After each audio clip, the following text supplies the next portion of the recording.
Cara, o que é uma pessoa que está em surto e o que leva a pessoa a entrar num surto psicótico? Pra falar assim, puxa, a pessoa ele foi passando por isso, e até de repente, pum, surtou. O surto psicótico, ele é a caricatura da psiquiatria, né? Aquela coisa do paciente delirante, que tá ouvindo vozes, né? Então, o surto psicótico é a característica de uma doença especificamente, ou de algumas doenças, que são, por exemplo, esquizofrenia, transtorno esquizoafetivo, um transtorno bipolar mais grave que entra em surto psicótico. Essa pessoa quebrou o contato com a realidade. Então ele já acredita que está sendo às vezes perseguido, que ele está escutando realmente. Então as pessoas às vezes gostam de confrontar um paciente que está em psicose, fala, não, isso não está acontecendo. Isso é uma bobagem, porque ele tem convicção. Uma característica do delírio é convicção extraordinária. Então a pessoa que está delirando, ele não cogita a possibilidade daquilo não estar acontecendo. Ele tem mais certeza daquilo do que você de que qualquer outra coisa. A convicção extraordinária. Se você conversar demais com isso, você começa a acreditar, né? Fala, não, esse cara tá certo, você né? imagina, você tentar às vezes convencer uma pessoa de uma característica que tem tanta convicção. Você vai perder tempo e vai desgastar. Então por isso que as pessoas acabam tendo medo, porque não sabem como lidar. Né? Não estou falando que você tem que chegar e concordar, mas você tem que saber entender o que está acontecendo e aprofundar. E a psicose ela é uma doença essencialmente mental mesmo. É um distúrbio neuroquímico. A gente fala do excesso de dopamina, que é a mesma dopamina do prazer. Engraçado, quer dizer que o excesso da dopamina Exato. pode levar a pessoa a ter um... Isso é tudo, no corpo é praticamente tudo é assim. Então, a falta de dopamina, muitas vezes a pessoa busca na droga a dopamina, o prazer, é a depressão. Mas o excesso é a psicose, dá o delírio, dá a alucinação. Mas que coisa, hein? Exatamente. Então, as regiões do cérebro, elas são distintas e os neurotransmissores vão fazer efeitos diferentes. Então, não é que um neurotransmissor é bom que eu quero ele à vontade. Tanto que se você, por exemplo, vai tratar Parkinson, que é com medicações que aumentam a dopamina, muitas vezes esse paciente começa a delirar. Engraçado. Porque então você deu dopamina dosagem, demais. né? Claro. Então, e essa dosagem, como é que ela é feita, essa dosagem, pra saber que a dopamina tá alta? É pelo sangue? Como é que É a funciona? pergunta de $1 milhão, né? É porque, na verdade, é clínico, né?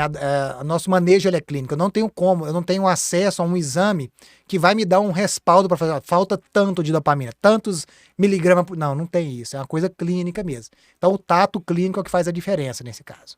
Rapaz, mas que coisa. E o que leva ao excesso da dopamina? Por exemplo, porque a dopamina, onde é encontrado? A dopamina é encontrada de quais alimentos, por exemplo? Não, todos os neurotransmissores são encontrados nos alimentos e são produzidos no nosso corpo. Nosso corpo. Certo. Agora, o que acontece? No cérebro, quando ele está em excesso, essa dopamina, ela vai prejudicar de uma maneira e quando está em falta de outra. Mas a dopamina, ela em si, não é a causa total do transtorno. Ah, ok. Existe uma hipótese Outros fatores aí e tal. Existe a hipótese dopaminérgica da esquizofrenia, da psicose. Mas é uma hipótese, a gente ainda não sabe certeza se é só isso que está envolvido. Provavelmente não. É uma maneira simples que foi descoberta através do medicamento. Um dia inventaram um medicamento lá que sedava e o paciente que acordava da sedação, com esquizofrenia, acordava calmo, o que não se via com outros medicamentos. É o Ampliquitil, a clorpromazina, um antipsicótico antigo. Aí o que aconteceu? Falou, então tem alguma coisa diferente. Aí viram que esse remédio bloqueava a dopamina.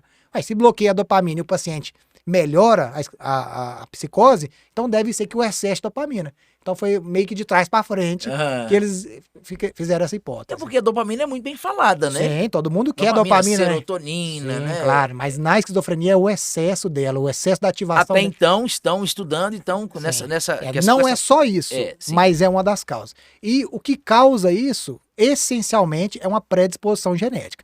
Então não existe psicose e esquizofrenia sem predisposição genética, mas não basta.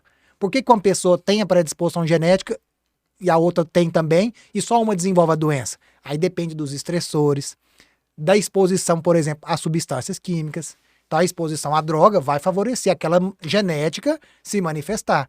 Uma coisa interessante, por exemplo, uma pessoa que tem essa predisposição e que muda de país, ela tem mais risco. O imigrante tem mais risco de dar um surto psicótico. E eu já cansei de ver isso. Atendendo, se o paciente foi para os Estados Unidos, foi para a Europa e ficou psicótico lá, teve que voltar. Uma loucura. É porque dizem também que tem a questão de uma vitamina, que é a D3, hoje eles falam que é um hormônio e tal, que parece que lá nos países muito frios, que o sol não aparece tanto, a pessoa não consegue ter essa vitamina D3. Dizem aí que prejudica também, né? A vitamina D, ela está muitíssimo relacionada com a depressão. né? A vitamina D, na verdade, antes de saber que era vitamina D, o pai da medicina, o Hipócrates, ele prescrevia um banho de sol para o tratamento de humor. Não existia a palavra depressão, obviamente, ele prescrevia. Então, nesse caso da vitamina D, é mais relacionado ao humor. Da psicose, é simplesmente o estresse de estar fora. Aquele ali, de alguma maneira, faz a doença se manifestar.